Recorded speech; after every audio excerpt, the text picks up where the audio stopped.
The Shipwreck.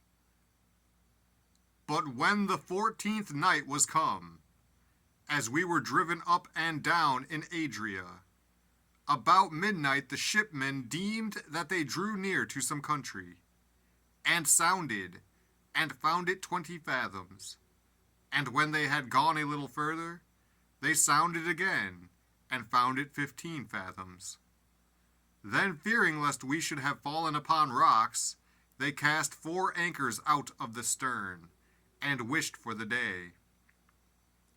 And as the shipmen were about to flee out of the ship, when they had let down the boat into the sea, under color as though they would have cast anchors out of the foreship, Paul said to the centurion and to the soldiers, "Except these abide in the ship, ye cannot be saved." Then the soldiers cut off the ropes of the boat, and let her fall off. And while the day was coming on, Paul besought them all to take meat, saying, "This day is the 14th day that ye have tarried and continued fasting, having taken nothing. Wherefore I pray you to take some meat, for this is for your health, for there shall not an hair fall from the head of any of you." And when he had thus spoken, he took bread, and gave thanks to God in presence of them all. And when he had broken it, he began to eat. Then were they all of good cheer, and they also took some meat. And we were in all in the ship 260 souls. And when they had eaten enough, they lightened the ship, and cast out the wheat into the sea.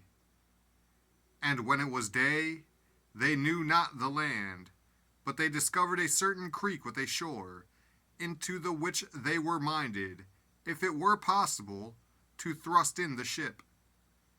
And when they had taken up the anchors, they committed themselves unto the sea, and loosed the rudder bands, and hoised up the mainsail to the wind, and made toward shore.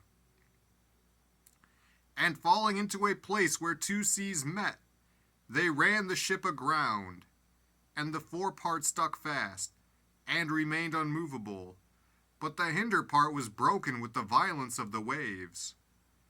And the soldiers' counsel was to kill the prisoners, lest any of them should swim out and escape.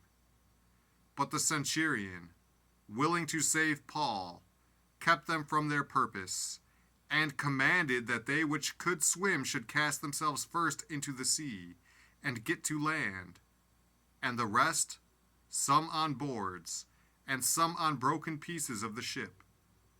And so it came to pass that they escaped all safe to land.